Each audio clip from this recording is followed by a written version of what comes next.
Hello, welcome to Back Pain Movement. I'm your host, Simon Schmidt. My guest today is Caroline Radusch, but people just call you Lynn. In 2014, you started Lynn's therapy while still working at a hospital as a physiotherapist. Then in 2016, you went fully self-employed. For over 6 years now, you fell in love with CrossFit as a counterbalance to your work. So you love your work as a neuro-athletic-therapist as it allows you to combine your passion for movement, CrossFit and the human body. So you're as well a dreamer, a narrator, a writer, world changer, and your dream would be to be Wonder Woman. So Lynn, welcome to Back Pain Movement. Thank you. Thanks for having me. Yes, so appreciate it. I really was looking forward to this conversation, to meet you. So normally to get in touch with people I didn't know so far is I asked them something about Switzerland, because normally I do not have guests from Switzerland. So, but anyways, I'm gonna ask you, what's your image of Switzerland? What's so typical? What would you share with us? I believe Switzerland is a very, very beautiful country. I love that we have a mixture between like urban cities and great nature. Everything is pretty small, especially in Swiss German. We even make the words sound very small. So we say, I don't know, something like Hüsli or house, it's just a small version of a house, and everything is just li at the end, so it's very cute. That's what I really like about it.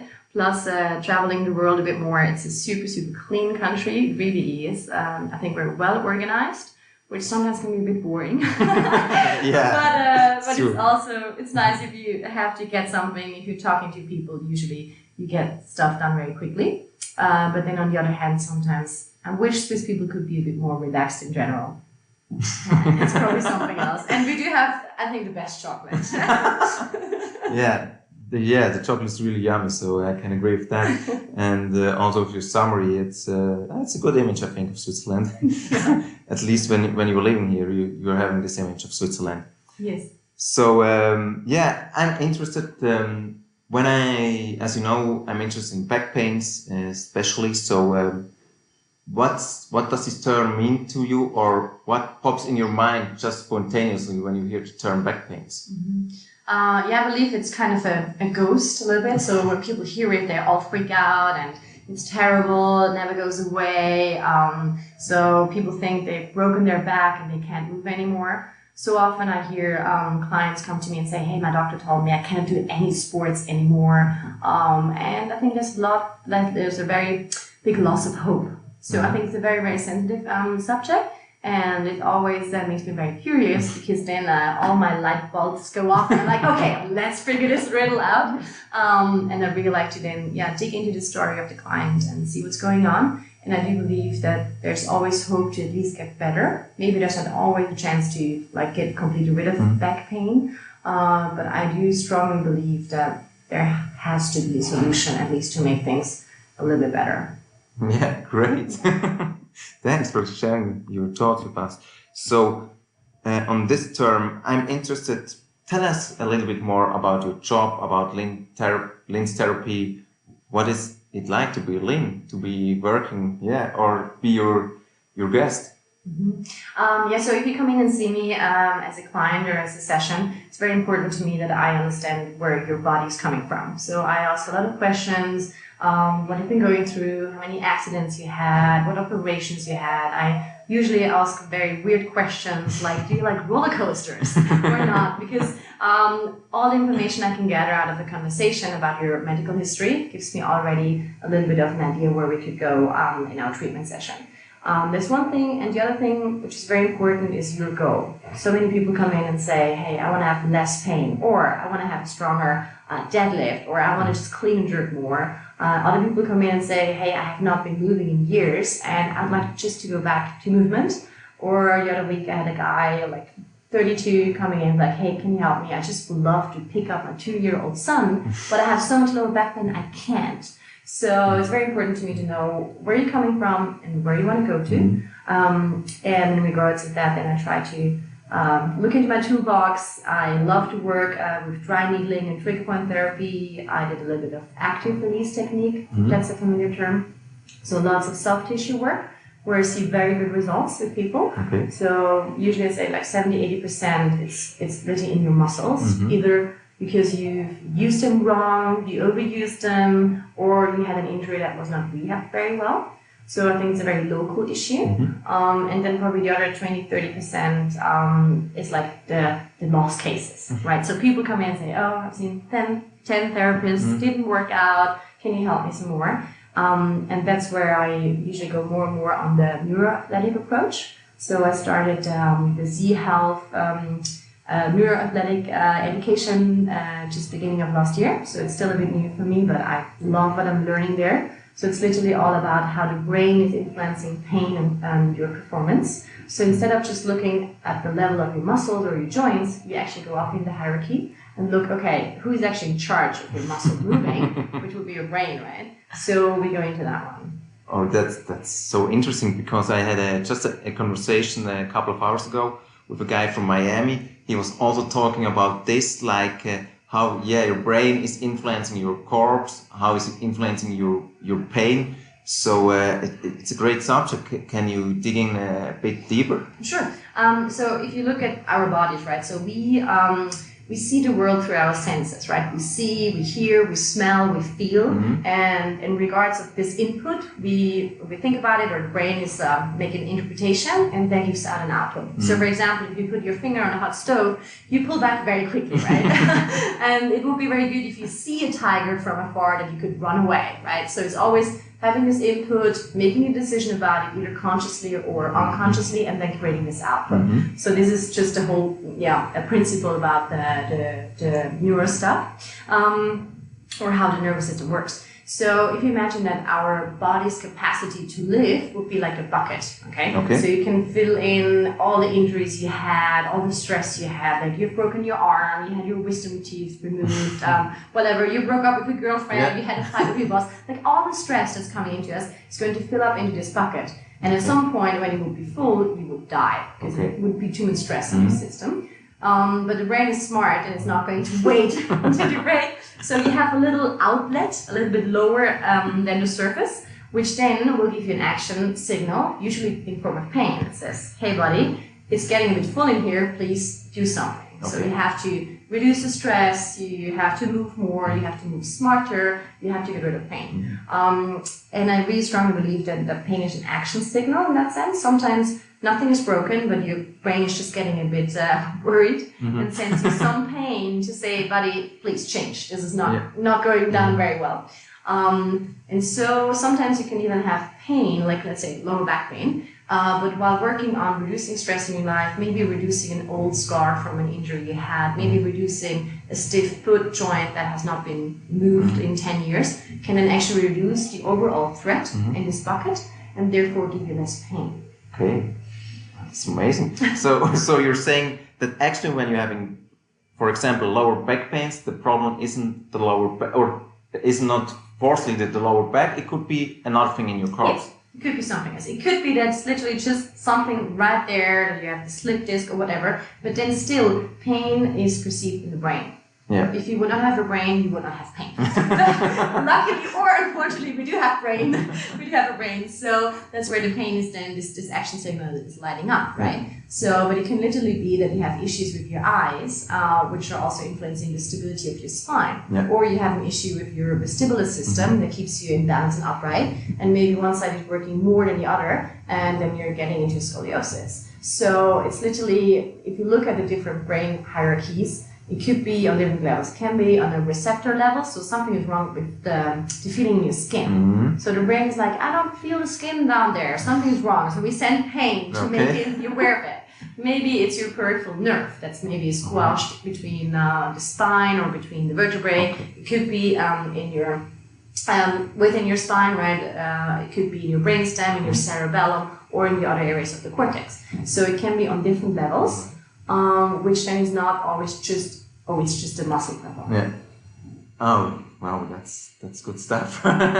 So very nerdy applied neuroscience. But I love it. So is it possible that you're feeling pain, but you actually do not have pain? It could be that you feel pain, but nothing is broken. Okay. So let's put it that way. Okay. So usually just pain is a form of your body wanting your attention to actually point you to something that's not working.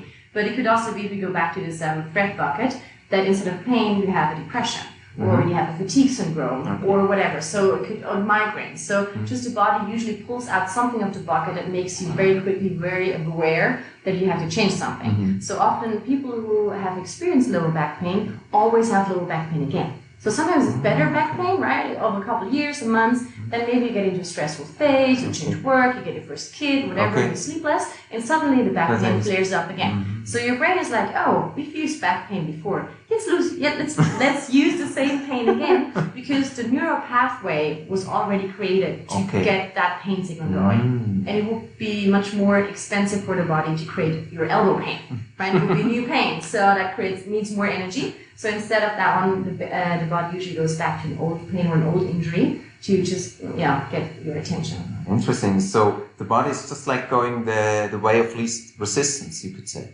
Yes, a bit. I mean, your brain is just interested in survival. And so sometimes, if you have to run away from a lion, you probably don't feel your lower back pain, right? So it's more important to survive than feel your lower back pain. But then again, if you have like lots of stress, you're not sleeping well, your brain wants some rest, and then it just pops your lower back pain into your brain and says, hey, please rest. Oh, that's so amazing. It's I think that enlightens a lot for a lot of people.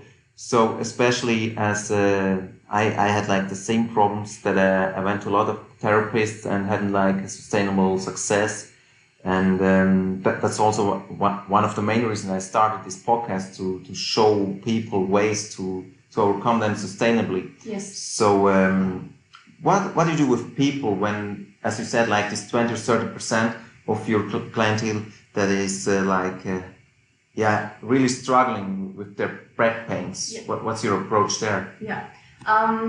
Well, again, just to really analyze where they're coming from, because I think there's no one fits all solution, because every nervous system, every medical history is different, and it's very, very important. Even you can have two CrossFit athletes who are like equally strong, equally fit, and one can have no issues with the eyes or the visual system, and the other is like really like you do one visual exercise and they have to throw up because it's so much stress for the body, or vice versa, one has no issues with the vestibular system and the other has. It's just always the body always compensates so that you can keep on living. So it's actually a very specific approach. It's a bit difficult to say, and it takes some time to do all the assessments and testing through. And literally sometimes it can be that just some dry needling will do the trick in that sense, and it's good enough. And for other people, we have to dig in a bit deeper. And that's where I'm very grateful that I've started to know about Z-Health, or about the neuro-athletic therapy. Because before I was like, okay, I tried everything on a muscle or joint level, and now I'm stuck. So I was running out of tools. And I think the neuro-athletic therapy gives a new tool into my hands that I can start to use more. For people, and I'm sure that there are still people that I will not be able to help because I'm just not good enough yet. But I think there always has to be a way to at least make things better. That's just my belief or my wish. But that's great. So I'm sure you can help a lot of people with your approach. It's amazing. So how important do you think is in your approach movement practice? Very important, because also if you look on the neuro level, the mechanoreceptors that get activated when you move can override the pain signal in the brain. So that's sometimes why many people say, hey, I actually do feel much better when I moved, and if I've been sitting in a chair for 8 hours, my lower back pain is killing me. It could be on the other hand that right away some people say, no, when I move it gets actually worse. But again, movement quality is very important, so do everything you do well, because how you do everything is how you do everything. So if you sit 9 hours in front of a computer in a very bad position, not say any bad words here, in a very bad position, you come into the gym and you want to do deadlifts, guess what your brain is going to do? It will use the same bad posture that you've been practicing for 9 hours a day, right? And probably you do this for 45 hours a week, right? So it's very important to be very aware of how you move. And the other thing would be with movement. I would say it's important that you like to move. Find something that you like to move. I so often see people that come to me and say, yeah, well, I tried therapy and they gave me those exercises and I never did them. Well, the best exercise is not going to help you if you don't do it, right? So that's also something that I say with lower back pain. In the end, I don't care much what you're going to do as long as you start to move and that you have fun, enjoy with it, and then it will be nice to work very specifically on your movement. So also the Z-Health gives a lot of ideas how you can start moving every single joint very consciously, so that then again your body can actually use all the range of motion. Because if you get very stiff, you're just limited in your choices of movement, right? But again, I think it has to be fun and enjoyable in a volume or an amount that you can manage. I like this, especially the fun part. I've seen this with myself. Like, I think, for all of people, when there's a fun part in it, it's much more likely that you stick to it in the long term. So is that the way you try to motivate your people? Yeah, I mean, I would say at the moment most of my clients are still doing are CrossFitters. So they love to move. They come regularly into the gym. That's what I really like about them. Some of them just started moving again. They may be 40. They've had 2 kids, busy a job, whatever. Gained some weight, want to get rid of that one. Started. Some others are very young. They're like still doing their studies, but they're super excited about the movement. And I think the good thing is with people in CrossFit, they already have a workout routine. Right, they sign up for class, they show up 2, 3, 4 times a week for class, and then when I see them here, which is actually within a CrossFit, I can go out on the play field, which I call it, and we can grab all the toys we have there, and I can show them some exercises, and I just say, look, one thing that I just expect you to do is be here 5 minutes earlier and do one exercise. If you come in 3 times a week and you do one exercise, you have to at least do 3 times a week an exercise. And the exercises I show, I try to make them or use them in a way that people see a difference immediately or feel a difference in their movement. For example, when they have struggles with their squat, we do some hip work or footwork, and I want them to feel the difference immediately so that they're like, oh, cool, it works better, so I'll do it. Because I'm questioning everything. I'm a rebel. So if you tell me to do it, I'm like, why? You know? And if you can show it to me, that it works, and I move more smoothly, it's more supple, then I'm like, cool, I want to do this. So I think that's very, very important. And for some other people that don't do much of movement or are not yet back into a sport, I just try to do most of the neuro drills, because even eye or vision training you can do while sitting on a computer. And that's where some of my other visual toys come in, like maybe you see me use some of my special glasses just before you came in. And stuff like this is very helpful. So we use color glasses, we can actually adapt your glasses where we can like shorten the visual field a little bit. So we put tape on your glasses or whatever, so that there are also some passive tools. But I always tell the clients that are not moving that I expect them to move at some point. Otherwise, I would wish them to see somebody else. Because I strongly believe that movement has to be part of your healthy lifestyle. Okay. So, and what would you say, do you have a definition of movement? Yeah, that's a very good question. I would literally say anything that makes you move your joints in positions that you're not using during the day. Okay. Yeah, so if you say you just do, I don't know, if you do yoga flow, there's a guy who's called Max Shank. He's doing 5-minute flows where he's moving every joint within 5 minutes. That's something you could adapt if you wanted to. If it's an elderly person, I'm happy if they go for a walk, you know, just something like this. I don't expect everybody to go into the gym and lift weights, but that they find something that they like to play with. And so sometimes I try to show them the movement flows or whatever, but again, it's very important to see what's their lifestyle. Could they do something with their young kids? Could they do something, I don't know, when they're traveling a lot? Is there something they can do every time they're at an airport?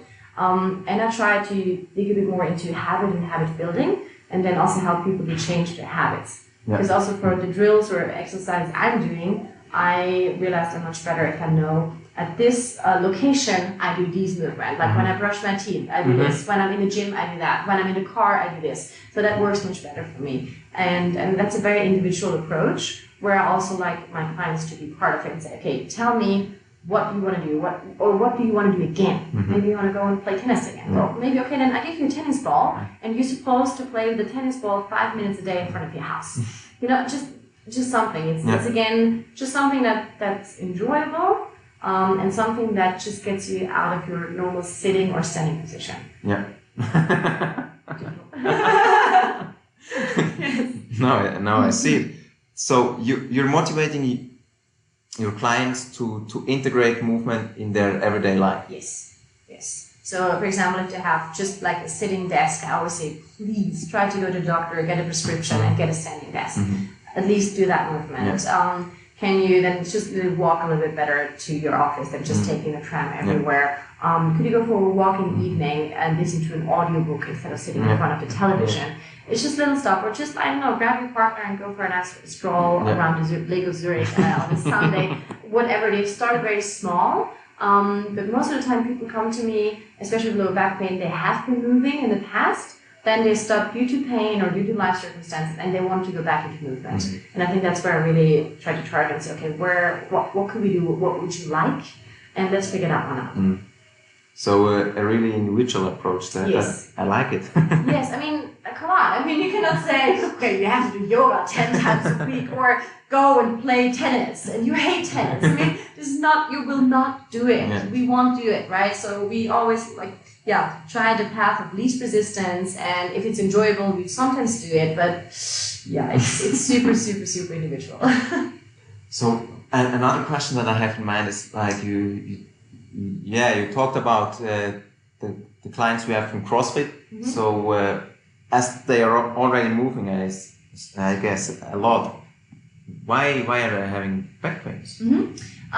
Usually, for most of the CrossFit people, I do see that they're not having quality movement. Okay. So they're having loss of midline stability when I do squats or when I do deadlifts. And because CrossFit is very, very high intensity, it's very competitive.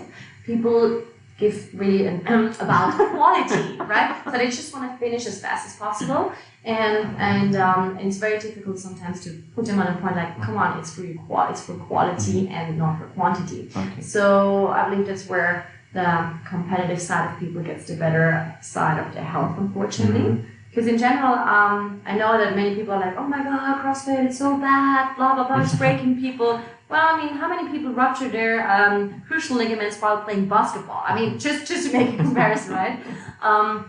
But I believe it's a great approach for many people to come back into movement. But just keeping in mind, it's always high intensity, which is sometimes way too much for the body. And again, it's all about the mobility, so also the ability that they can be in a very nice upright squat while having weight on their back. Okay. And that's where I usually do a movement analysis. So if they show me their squat, if they squat very heavily, I would say, please send me a video. So I want to see you on the weight, I want to see what's going to happen when you fatigue. If they're a runner, I say, please go on a treadmill and send me a video of your 10K or whatever, so that I see where's the movement breaking down. And then we can work on the mobility issue. I teach them some exercise to be more focused on it. And usually just bringing the awareness to the motion very specifically helps. But again, in class, there may be 10, 15 people, and the coach says, oh, stay upright. But it's very difficult. What does that mean, right? And everybody thinks, I'm super upright, and they're not. So it's very nice that this one-on-one approach where it can be hands-on and just show them what good, better movement could feel like. Yeah. And what's your opinion about movement outside versus inside? Again, it's about your goal. So tell me what you want to do, and then we can see where you move. For myself, I've been a horseback rider for 20 years or longer, so I love being outdoors in all the weather conditions. When I switched to CrossFit, I started to miss this a little bit because we're working out mostly indoors. And I do feel I catch a cold a bit more easily than 10 years ago, so maybe that's a correlation, I don't know. But again, it's more what do you like, what fits into your lifestyle. I mean, I would wish for everybody to be able to work outdoors, drive into the mountains on the weekend, have the good fresh air, spend just, I don't know, a minute in awe of literally the creation that we're living in, or being just a bit more aware of it. But then again, it's all about your lifestyle, where do you live, how much time you have, how you can manage it, and again, what's your goal. Okay, great. Then how you handle people? I can imagine there are a lot of people who have high expectations, and I think there is a need of time. So people need to be patient, but I can imagine there are at least some people who do not have that patience. So how do you handle this? Well, it's very good. I'm super impatient myself. Okay. So it's maybe a bit dangerous to say this, but I usually hope that after seeing somebody for 3 times, I wish to see an improvement of 60 to 70%. Oh, already, okay. If I don't see this, I'm questioning my approach. Okay. And I also tell them, look, give me 3 sessions, we'll work it out and see where we're going to. And if you stay the same in 3 sessions, you don't have to come back, because then obviously I'm not the right person for you. And that's just because when I was still working at a hospital, I've been treating people there for 18 times, 29 times, and you're like, oh, not again. And it's just, I was not able to help them because I didn't have the resources, the client was not working with me, and I was so frustrated. And that's one thing that I love about being self-employed, that I can be very clear about what I can and what I can't, and that I can also say, look, I want to have success too. You know, I want to walk out and say, yes, I fixed you, or whatever. So I love that feeling too. And I think movement is so important to myself. I want to be able to help you. And if I see after 3 sessions like it's going nowhere, I try to refer you to whatever profession I think could be helpful. And I do take that where I say, hey, please go see a doctor, maybe a chiro could be helpful, or please go and see a psychologist to talk about stuff. And that's where I'm starting to be more and more very, very honest and open. Because sometimes people think, I just have to find the right therapist and then this person can cure me. And I'm like, well, no, it's you, it's your body, it's your life. Maybe you have to start digging into your life yourself a bit more, and just always pushing the responsibility back onto people. I think it's very important, and it's the best lesson that I've learned in my life when people help me so I can have more responsibility instead of always being dependent on a therapist or a mentor or whatever. And so that's where I'm very impatient. So I think that helps a lot. But it's great. I have never heard that before. Like after 2 or 3 sessions, that improvement, that you want to see, it's fantastic. I think it's also like, that's what people want to see. Yes. That's why I was asking. Yes, true. So let's make the bridge to your self-employment. So as you mentioned it before, how have your life changed from being employed to being self-employed? Well, it was the best decision ever. I can highly recommend it for people who just turn their passion into their work, or their work into their passion.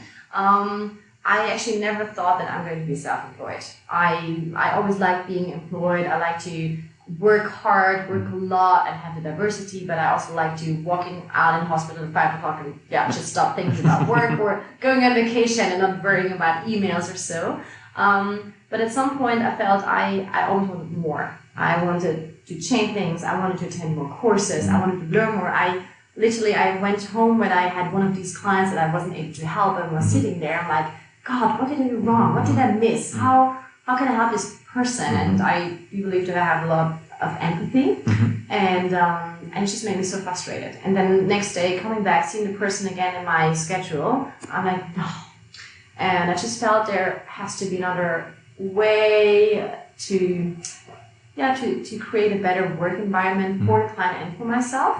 And I got quite stressed out with this 20-minute rhythm that we had in the hospital. So we're literally I mean, on very bad days, I saw 16 to 20 people, and I walked out of there like a zombie. I'm like, just don't talk to me anymore. I'm just literally, I'm empty, and I could not really, make it like a good border or limit around myself, because I was really always feeling everybody, and I think that also the relationship with people is so important, or it's very important to me. So making the transition to the self-employment was great, because I could say, I want to stretch my therapy session to 45 minutes because it's less stress. And I can take a longer break in between, I can go out and train, I can take a power nap, come back in, just creating a better work-life balance for myself. And then again, being able to be very specific about who I can help and who I can't. And then because I've been focusing so much on CrossFit, I felt I can really help people well, because it's my specialty so far. And that has been amazing, just working more with people that are already active. Because again, in the hospital, so many people are coming like, oh, don't want any exercise, I just want to get a massage. I'm like, I don't like giving a massage, get out, So great. So I think it's given me much more joy. I'm literally every single day I'm grateful. I love going to work already when I was employed, but right now I'm getting up every morning. I'm excited about my day. There hasn't been a day where I'm like, oh shit, work. Okay. No, I'm maybe a bit tired sometimes, but then again, I can shift the next couple of days and sleep more. Yeah. So it's amazing how I can just go with my personal flow as well. But I'm super excited, and I can go and attend as many courses as I want, if I can still pay the rent. but it's just my hunger for more is not blocked anymore. And again, all the work I put in flows back into me. Because in the hospitals, I came up with ideas how we could change the communication system, how we could work better with the doctors and everything. And then it was always like, no, we've done it like this forever. We're not going to change. And I'm like, ouch, you know?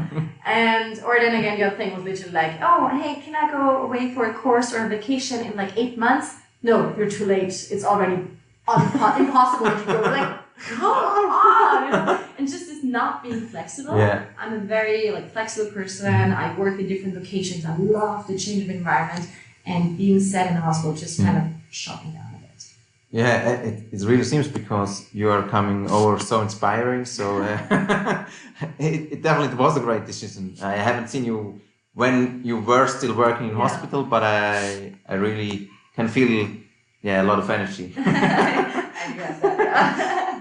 So that's an interesting part I wanna take on now is as I'm working myself in the public health sector. So I've talked to a lot of physiotherapists, and a lot of them are complaining exactly about the things you said.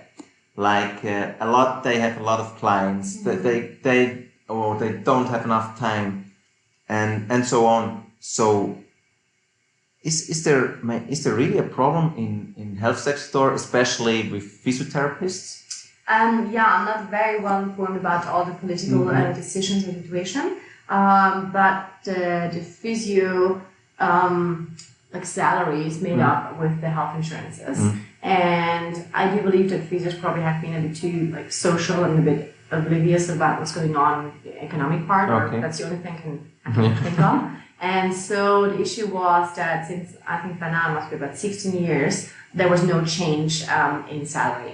So it was not, I don't know the right proper word in English for a Teuerung or whatever. It's inflation. So there was not really a reaction on that one. Yeah. So the price stayed as low as 16 years ago, while everything around it got almost more expensive, right? So I think that's still very much a struggle. Okay. So salary-wise, it's difficult. Then again, most of the health jobs I think are a bit underpaid, but I think that's just a general issue around the world. And also in the hospitals, I mean, most of the times they said, "Oh, you want to go on a course? Well, we give you 2 days off per year and 200 francs support." And I'm like, great, and you have 4 weeks of vacation, and I don't earn that much. How am I able to do it? Yeah. So I think there's not, just financially not so much support to give people more chances, right? To study more, to learn more. Yeah, so it's something that I'm very sad about. Okay, so on the one hand, it's a financial thing aspect, but on the other hand, it's also like a structural thing, I guess, because you said like time is missing for a quality treatment. Well, I believe if you have a 20-minute session, it's very, very difficult to take in the person as a whole, and that's literally what I've been missing, or what I think. When I started being self-employed, I thought, okay, what would be important to me as a client? And then I think, well, if I go and see somebody with my issue, I want to have the impression that the person tries very hard to take in everything, like my history, the pain, whatever comes together.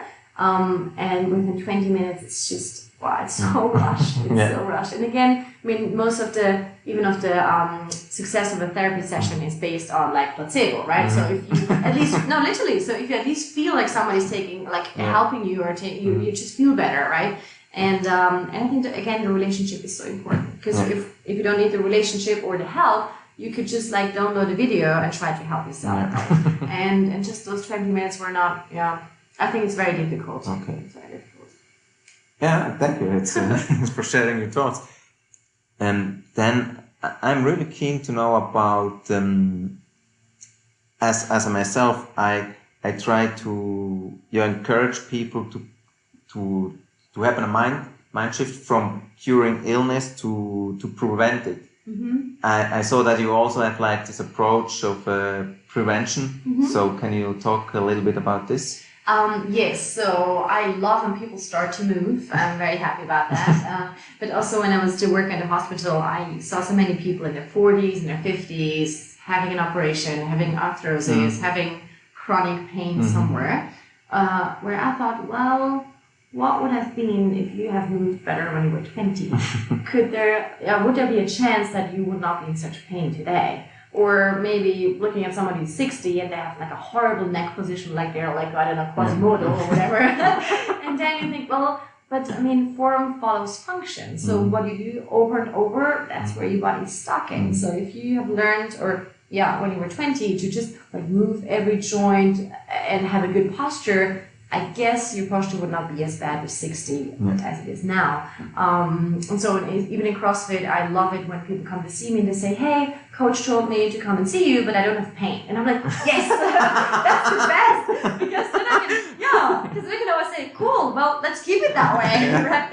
And then again, I think that's where all the movement correction or movement comes in. And especially CrossFit, it's that you're working over high ranges of motion, like end range of motion, with weight, with speed. And so it's very important to see, well, is your joint actually able to move through all the range before you put weight on you? And that's a bit my prevention approach, where I say, please come and see me. We'll make you as supple as possible. You already have your homework set. You come in, you use 5 minutes before the class, you go in, and you will be stronger, better, and healthier in half a year than when you run into CrossFit right now and destroy yourself, and after half a year come like, oh, having lower back pain, oh, I'm having shoulder pain. You're like, really? So that's a bit the prevention approach. And then again, when you go back to the neuroathletics, it's all about, can we rehab your vision system so you can see things better? So if you have a poor peripheral vision, it could also be that you may have more, accidents on a bicycle, because you can just not see what's going on around you. So if you can train your vision, maybe we can avoid having accidents, which is probably very difficult to make a study about it because we can't measure it. But I believe if you just put in time and work to rehab your body, or just to work on your body more, you have more potential afterwards. And for me personally, I always struggled with ball sports. I was always afraid of catching balls or whatever because I just couldn't. And now I'm in Z Health. I think it's probably because I had many riding accidents, I had many concussions, a couple of very bad riding accidents. So I was literally under a horse a couple of times and 600 kilos smashing quite well.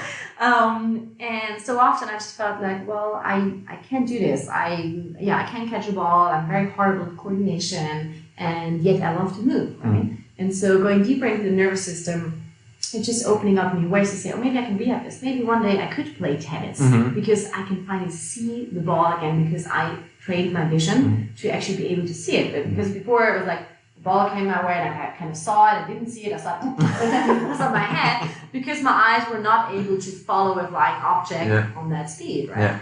And so that's also a little bit of prevention / literally, getting more out of your potential. Yeah, great. So it seems to me that the eyes are underestimated part. Yes. I think if I remember correctly, there's about 45% of input that we're getting from our body that comes actually through the visual system. Then I think we have about 35% from the vestibular system, and then 20% from the proprioceptive system. And look into therapy, where is everybody working? They're working on a proprioceptive level. So we're working on 20% and completely neglecting the other percentage from vision or vestibular system, right? So I say, oh, we had a knee operation. Well, let's stay on a wobbly board and make you better on it. Maybe it's not working on your proprioceptive system. Maybe it is, but then it's probably more a balance issue, but we're working not directly on your balance. It gets kind of confusing a bit. And that has been one of my huge aha moments when I was at Z Health at the first course, and I'm like, wow, so that's why maybe I can help 80% of the people, because I'm hopefully very good at my proprioceptive skills. I work a lot with the muscles, so this is all touching somebody, all the skin stimulus, it's all also proprioceptive system, but I'm neglecting all vision and all vestibular stuff. And then I'm like, ooh, this is a lot of potential. It's very, very interesting. A whole new world opening. Yes. So I tell you, after the first course, I came home and I was like, shall I cry or shall I laugh? Because I was like, everything I've learned, I could just like throw it overboard, and I missed so much, but also so much potential. So it took me a while to get myself straightened out again. So, and now you just have been on your second course, or was it already? No, I've already attended a couple of courses. I don't know in total if there are 6 or 7 by now. I'll stop counting. Yes. So we just went through the different, there are 4 basic courses, I, R, S, and T base, I think, and then there are specialty courses. So I just attended the speed course last week, where we did a lot of vision work, with a lot of sprinting technique as well. So it's a very, very, very holistic approach again. But I believe it will still take me a while to really get into it, because it's in that sense only applied neuroscience, but it's all the neuroscience. Yeah. So going back into literally what part of the brain is doing what and when, so that you can work with it. So it's still a lot of self-study I have to do, and having my genie pigs here at the gym and trying like, please try this. And so sometimes I do some of the like neuro sessions already, and I really try to just implement it into my daily work. So somebody comes in and says, oh, my shoulder is very bad, and then I'm like, okay, grab this pencil, do this movement so I can look at your eyes, and if I see something like, okay, do this, and I just try to get like 3-4 minutes into my already normal work, just to use it a bit and help people. Great.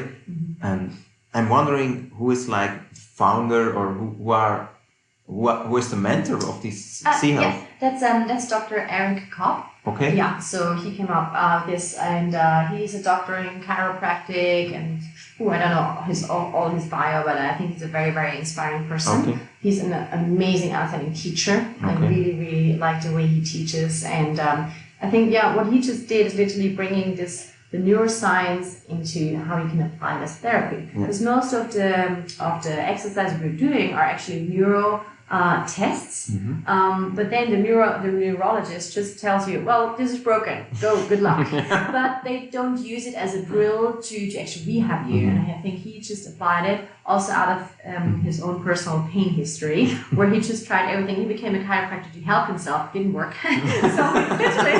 So he kept on searching and looking for solutions, and he's just, amazing. He's smart, intelligent, and I think reads everything, and it's just it's very, very inspiring.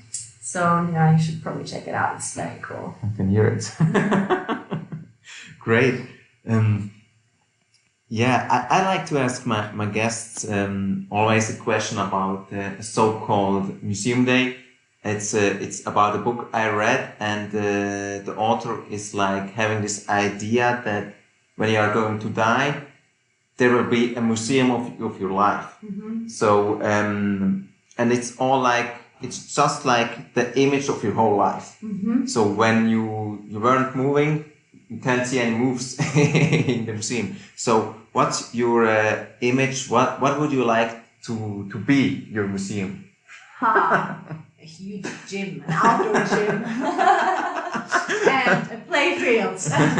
Definitely. A play field. Yeah, that's a very interesting question. I would love it to be maybe a museum with lots of pictures with other people that I can say I was able to leave an impact in some kind of a way, if it was because I was able to help somebody with their bodies, or if I've been able to be a good friend, or being a good mentor, or whatever, so that I can look back and say, well, I've tried to pass along what was very important to me or what helped me. And I just want to see, more movement, more joy in it. Literally just experiencing. I mean, the world has so much to offer and so much to give on a very positive side. We can always look at the bad side, but I would hope that I look in the museum and I see everywhere like a little stamp of a plus. So just to being aware of what has been good, because we can always find something that's not good. But I think what also just makes me so happy is very often just to be very happy about the small things. So my museum definitely needs to have some like salt water and some wind and some fresh air from Kartongrabünden and just some really good Alp air and just very, very small things that are just I don't know, little Germans that you cannot grasp. Mm-hmm. So I'm not looking, I mean, I do love my car very much, but it's not a Ferrari. So I'm not very interested if there's a Ferrari in my resume or not. But I think it's all about relationships and those very, very, very small, tiny whispers of experiences. Great, fantastic. Yeah, thank you so much. Thank you for taking the time. Thank you for sharing your thoughts, especially sea health. That was a total new part to me. So I will dig deep into it. I'm really excited to learn that stuff more in detail. Yeah. So just to my audience, like if you have questions, feel free to ask me. If you have suggestions for interview partners, go for it. I'm very open. And so I thank you for listening and see you soon. Bye.